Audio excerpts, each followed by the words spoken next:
let's say you have no idea how to play the piano. You start and you 15 minutes a day for a year.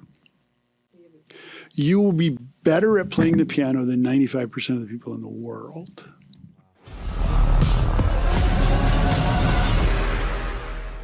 All right, welcome everybody to the Defray Personal Injury Show. I'm your host, Jean-Paul, and I'm sitting here next to Nicole Anderson, our co-host. Hi, guys.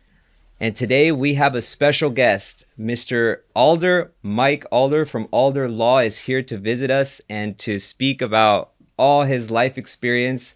And this is one of the best trial lawyers, if not the best trial lawyers here in California, if not in the United States. I hope I can say that. What about now Hi, everyone.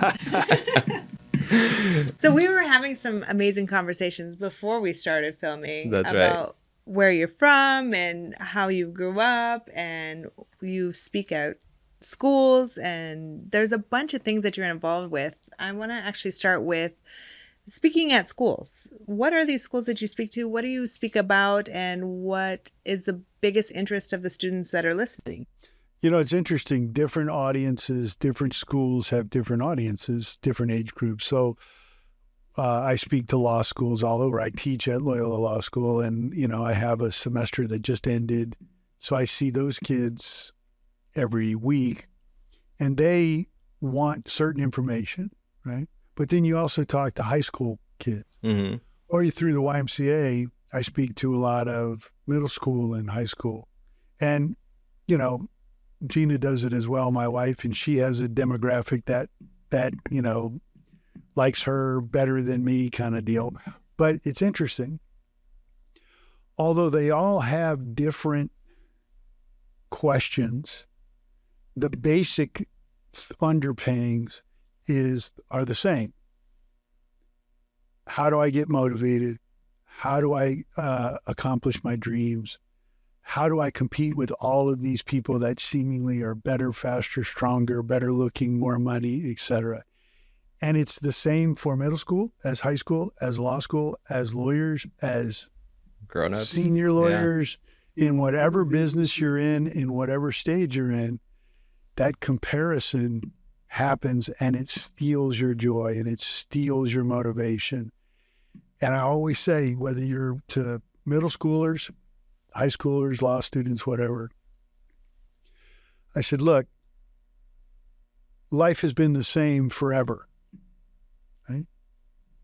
Opportunities mixed with difficulties forever, and it will be that way forever. And your ability to look at obstacles in a good way, not a bad way, as an opportunity, that if you get through that obstacle, that's hard. And the harder it is, the better. Because most people they're not going to go through with it. They're going to quit to get through those hard obstacles. So now you're faced with, I'm living paycheck to paycheck. I've got this school. I don't know how to get to college. I don't know all these obstacles. You're not alone. There are millions of people who are facing those same obstacles, and the ones who succeed get through the obstacle. And how you look at that obstacle makes you much more likely to get through it. And instead of saying, boy, this is tough, say, this is an opportunity. Mm-hmm. This is an obstacle. No, this is a challenge. This is an opportunity. It's hard. No, it's worth it. And that's universal for everybody, including people older than me, right?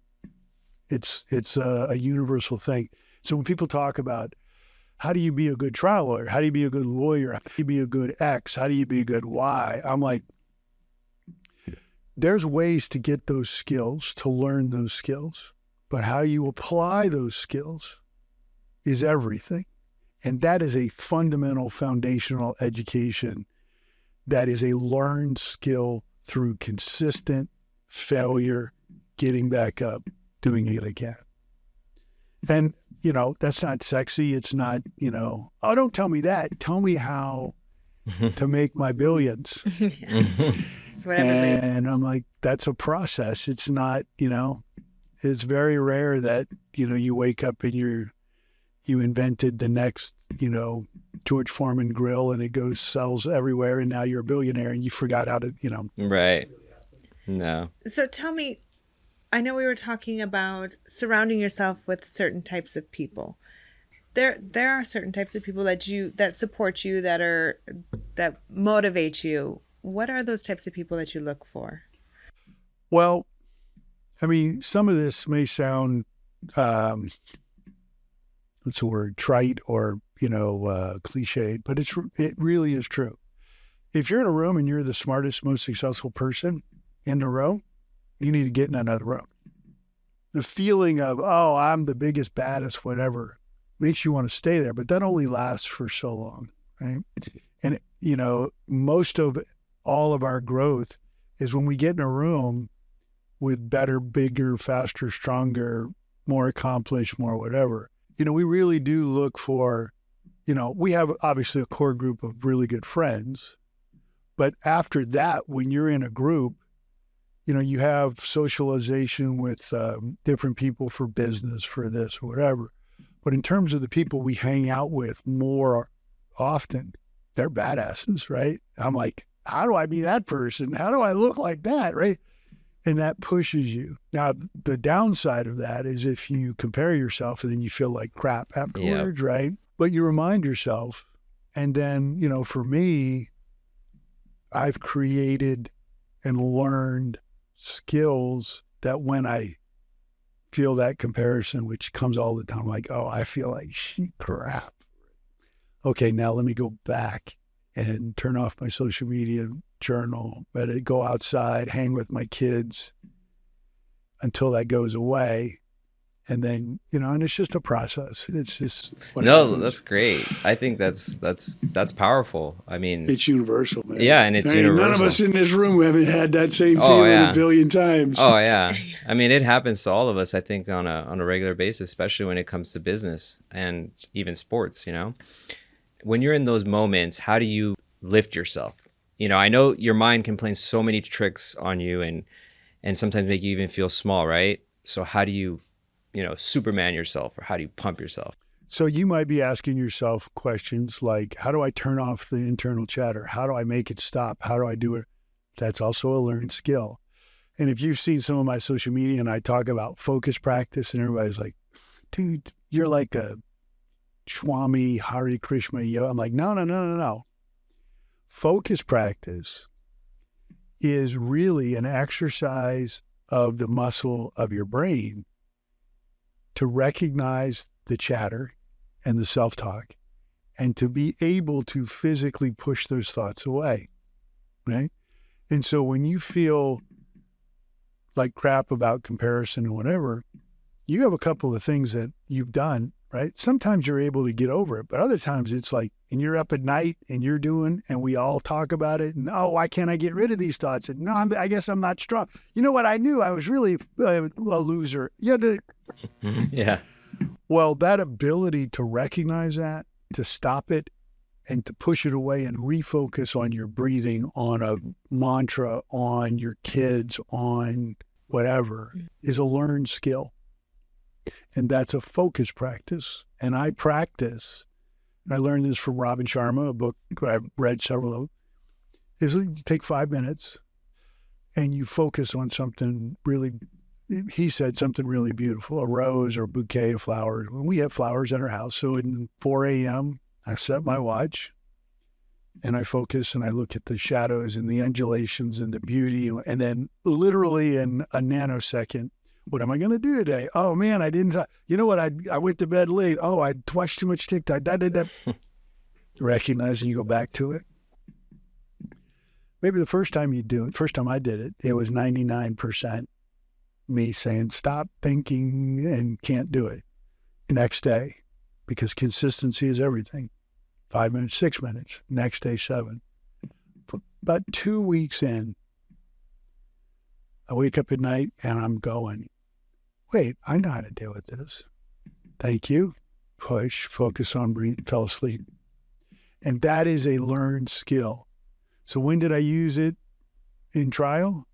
when I'm about to do closing arguments last month in San Francisco, and I have my whole argument about punitive damages and how the world is going to be a better place, and the judge goes right before, oh, by the way, Mr. Alder, I'm not letting you argue punitive damages. Oh my God, I just prepared. What do I say? I'm going to dilute. I don't, that, and I literally said, I know what this is. That's me talking to myself and trying to sabotage. Thank you. Push away. Focus on now my closing argument. And that's really a thing that a lot of people who follow my social media are like, man, that's been like the greatest thing. And I said, I bet you did it consistently. That's amazing. That's really good. I kind of want to talk about CAALA. You were a CAALA president. What year was this? And my question is, influencing your work and the legal community in California with CAALA, what did you do exactly for CAALA? So I was president of CAALA in 2012. But, you know, you don't run for president. You run for secretary or treasurer. For treasurer, like 6 years before that. So you're the treasurer, secretary, VP, first VP, president-elect, president. So you're in the exec committee for Oh, wow. I mean, and then you're on the exec for another 2 years after that. So it's like a 9-year commitment, right? The CAALA today was different than the CAALA then when I really got involved in it. You know, I got involved in CAALA on the board probably 20 years ago, you know. Wow. And back then, how'd you get on the board? It wasn't like a super sought after thing, right?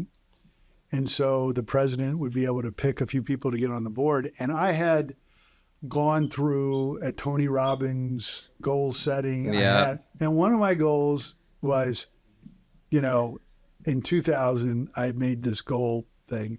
I want to be trial lawyer of the year in 10 years. I want to be president of CAALA in 10 years. I want to make X, Y, and Z. And then I backtracked that. Okay, if I want to be trial lawyer of the year, because the guy I worked for was trial lawyer of the year. All my friends at the time, Garo and Gary Doherty, they all won trial lawyer of the year. I'm like, oh, that seems like a good thing. What do I do? Of course, the problem is I suck at trial. So how do I do that? I learned. And I'm like, oh, the president of CAALA gets to put 3 people on the board or whatever. How do I meet the president? I wrote her a personal note. And then I'm like, hey, how do I get involved? Hey. And I asked, and was that uncomfortable writing to somebody I didn't know? Yeah, but I got over it. And it was an entree. And then she appoints me to the board. Then I'm on the board, and then you figure out how to do whatever. And then the board is the one that votes for trial lawyer of the year. Well, 2 years later, I was a lot better than I thought I was, and I'm winning all these cases. I get nominated and don't win, but the board knows me. Now year 2. Yeah. So year 3, I'm like 34, I win trial lawyer of the year. Not in 10 years, but in 4 years. And I'm like, oh, maybe I should run for so then I'm president. Like, I'll be treasurer. Wow, man, I got to give a speech, then I got to do whatever. And nobody ran against me. So now I'm the treasurer. Wow. So now I'm president of CAALA in 7 years. So how does that happen? Are you a golden child, special person, lucky, more talented, but not in any way? I was intentional. I was willing to step outside my comfort zone. I was willing to reach out to people and ask. I was proactive. I was enthusiastic. I did a lot of stuff that most people don't do. I will carry your bags and make your coffee and do whatever. That is what it takes. 100%. Right?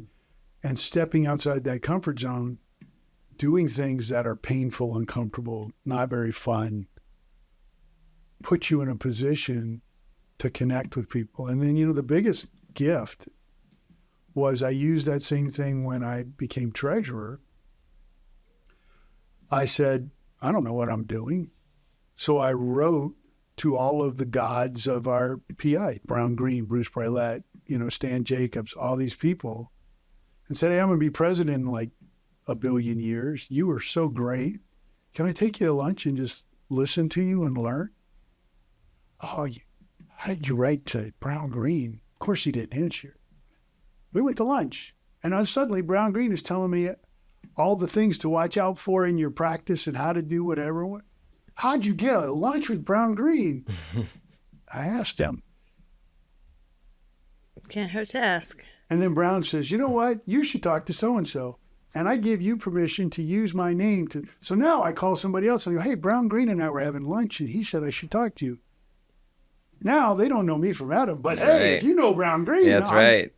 And that is what I teach the networking. Yes. Right? People don't know this, but when I started my own practice, just like you guys were talking about, when I didn't have any, I had one case, I was out of my house. I had a P.O. box in Encino that was Suite 101. I remember seeing all the mail at my office yesterday, and I remember I told the people who were opening the mail, I said, when I started, I was so excited when I got one piece of mail, right?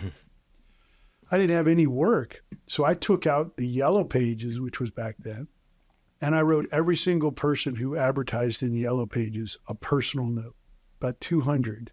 Yeah. Don't know. Young, hungry. I used to work for this guy. I'll do anything. I'll try anything that moves. Can you give me a chance? Can I take you to coffee? Out of 200, 2 people responded. One person referred me a case. But you're sowing seeds. Mm-hmm. 4 years later, I'm now all that in a bag of chips, right? Yeah. Now I'm the trial. I'm in Vegas and, have you met Mike? Great. And I'll never forget this guy who I wound up doing some work with. He goes, oh, yeah, didn't you write me a note like 4 years ago? And he had not responded, never whatever. And I realized that the secret sauce is hard work and consistency. The secret sauce is not being the most beautiful, the most eloquent, right? That helps, right? Sure. It helps if you're good looking and da-da-da-da. Sure. Yeah. Come on. But the most successful people are that way, not because of some God-given talent or luck or family money or whatever. It's because of their willingness to consistently step outside their comfort zone. Absolutely. And so when people say, yeah, but I'm from X, I grew up this, I came from a blank, I come from, right. I'm like, look, I get it. And there's a lot of stuff that I have not experienced, but you're using that as an excuse. Now, I'm not saying that it's not real. But your ability to get through that and to consistently execute over time will make you way more successful than the, silver spoon, blue blood, whatever. Right. And you'll be a lot happier. And that person's probably going to flash out and find them in the corner, drugged up or whatever. Yep. Yep. Yep.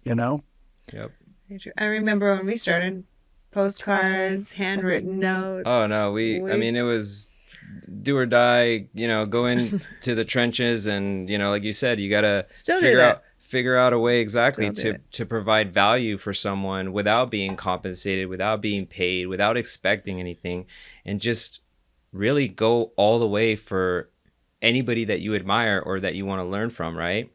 And so it's like for, the first few years, we were both doing that. And we're here where we are now. We have big goals and big dreams that we still want to accomplish. But I think that the one thing that I will say that we have the upper hand on is that we are consistent and dedicated.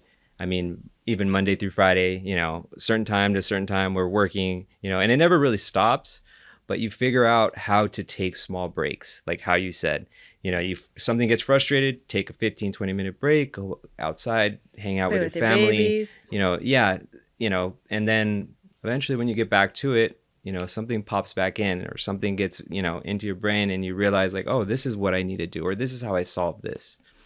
So consistency and you figure out what works for you. Like, yes. Like I read a bunch of stuff on the Pareto principle, right? The 80% of your income comes from 20% of your work.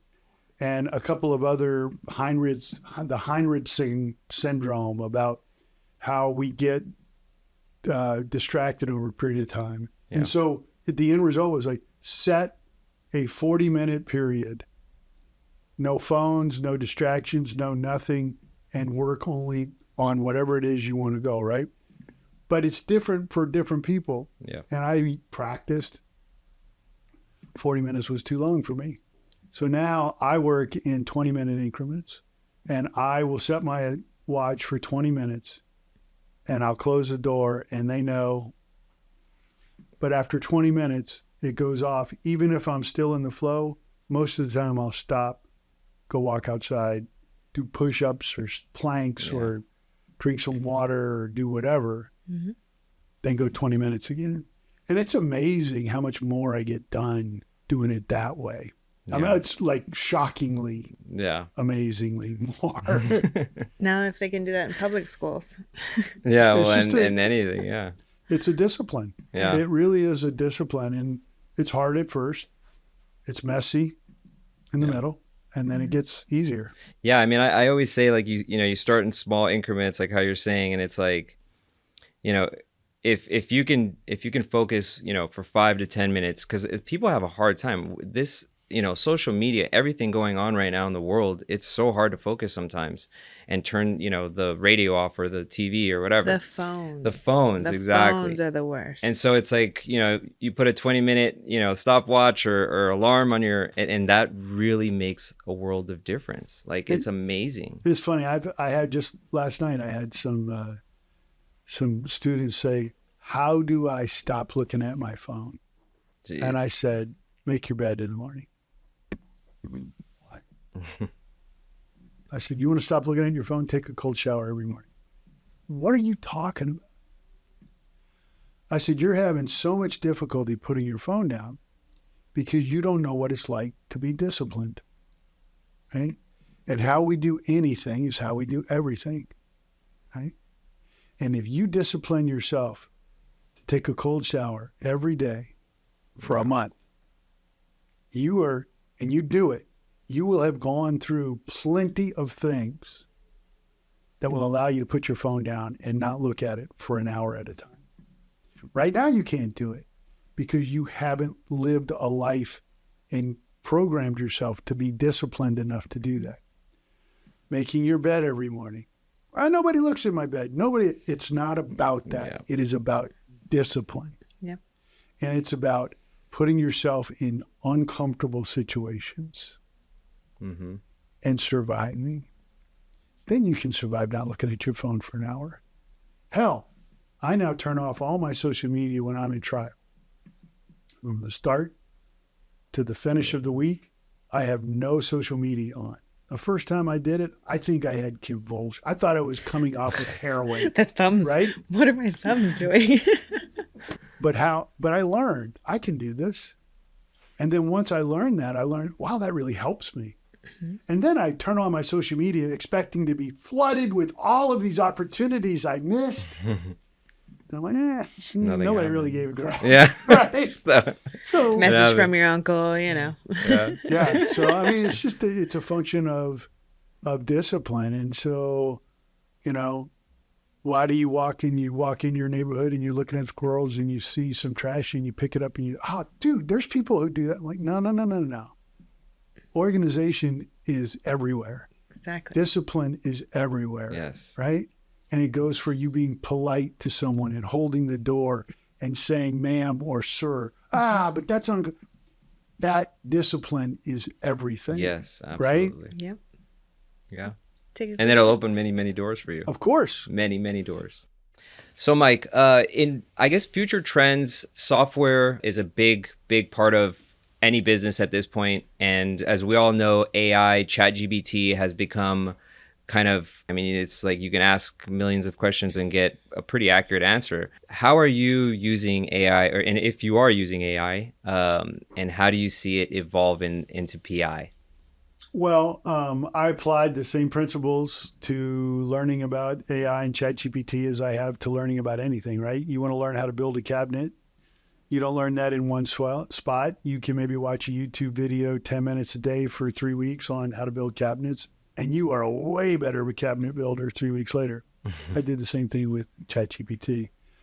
So I started watching, and I did on the way over here, actually, a YouTube video on ChatGPT. And really it was random, right? But I learned pretty quickly that first time I watched it, I didn't know anything that was going on.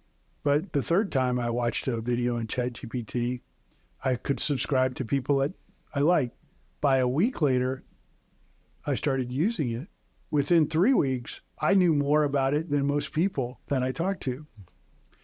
And, you know, I use ChatGPT for a billion different things now, right? LinkedIn articles I write. When something happens, I can literally say, hey, write an article on the thing that, how I will tell somebody, you know, how you do anything is how you do everything. Oh, hey, write an article on how you do anything is how you do everything. Include specific examples about X, Y, and Z. Put it in a tone of professional, but not too hoity-toity. Right. Yeah. Does it. Yep. Copy, paste, social media people put it on, right? Yep. Exactly. But it's now advanced, even in the last couple of months, significantly. Not only Yes. has it gotten much more updated, it's now into 2023. I Yeah. think it's into 2023. But now ChatGPT will allow you to create your own specialized ChatGPT where you can then feed it a certain persona, tell it to have a certain, you're a software engineer, you're a trial lawyer, and you now have trials coming up and you want to be good at brainstorming on how to make your trials more exciting. When you're doing that, make sure that, and so I'll take stuff from my trial lawyer's Bible, right? And I'll put it into the brain of my ChatGPT, and I have one called Trial Lawyer's Bible. Mm-hmm. Then I go to that and I'm like, hey, I've got a truck accident where so-and-so happened and whatever. There are 4 different defendants, the owner of the truck, the driver who thinks they're an independent contractor, whatever. Brainstorm with me on a discovery plan. Oh, what do you mean use a drone? Yep. How can I use a drone in litigation? All of those things, you know, some of them are relevant, right? Some of them are not, but some of them are like, shit, I didn't think of that. Right. Yeah. And so that's another way, that brainstorming, you know, for social media. How do I, you know, give me some, you can create a persona. You're now a podcast expert, Right. right? You, it will now search the web. So then you can say, give it directives and then say, okay, give me 10 great ideas for podcasts in the legal space. Who are some leaders in the podcast space in the legal industry? So-and-so, how do I reach so-and-so? And we'll lay everything out. It's amazing. Yeah. And it's really a function of learning how to prompt it, Yes. right? But, you know, that goes back to, oh my God, I don't know anything about ChatGPT. Oh my God, the landscape is changing. Oh my God, how do I deal with change? That's a mindset, right? That person who just said those things is afraid of change. Right. Yeah, change always happens. Mm-hmm. So if you have a mindset of being afraid of change, and change is always going to happen, Exactly. you're going to be terrified. Mm-hmm. Right? Changing that mindset of change always happens. And it's a great thing because every time something changes is an opportunity for me to learn to how to get through that obstacle of change. And the harder it is, the less likely other people are going to do it. And then I'm at the ranch a couple of weeks ago, and we're at lunch, and I'm teaching all these people about ChatGPT. They're looking at me like I'm freaking, Sam Altman, Oh my Bill God. Gates. I'm like, you guys have no clue. Just a little I have behind. learned 10 minutes a Jeez. day for 3 weeks. Yeah. It's a very well-known principle. If you do something 15 minutes a day for a year, let's say do you play the piano? No. A little bit. She Let's does. say you have no idea how to play the piano. you start and you 15 minutes a day for a year, you will be better at playing the piano than 95% of the people in the world. Now, will you be as good as a concert pianist? No, but that's a 0.00001%, right? And I tell people, well, I really wish I could learn so-and-so. I really should. I need to do it. I'm like, why don't you? Well, I don't know how. I'm like, search on YouTube and watch it. Mm-hmm. First time, second time you watch it, you're like, what? Yeah. Third time, fourth time, I'm like, oh, I remember that. Week later, 3 weeks later, do it on anything. How to be a better trial lawyer, how to be a better podcaster, how to be a better... Oh, I don't have time for that. Yes, you do. Pop in those ear pods. Mm-hmm. You got 168 hours in a week. Let's say you work 8 hours a day and you sleep 8 hours a day. Okay? Monday through Friday you work. After you work, after you sleep, you still have on average 8.5 hours a day. Mm-hmm. After you work and after you sleep. Right. Oh, but I got to commute. Okay. Let's put an hour in for a commute. Oh, and I got to eat. Okay, let's put in an hour and a half to eat. Now you got 6.5 hours. I don't have time for my kids. Yes, you do. Take one of those hours. What are you doing with the other 6 hours, 7 hours a day? That's where you realize that you're looking at social media, TV, da-da-da-da. Yeah. Take 10 minutes of that and watch a damn YouTube video. Mm-hmm. Exactly. Watch it while you're waiting for your coffee at Starbucks. There you go. Like I said, right?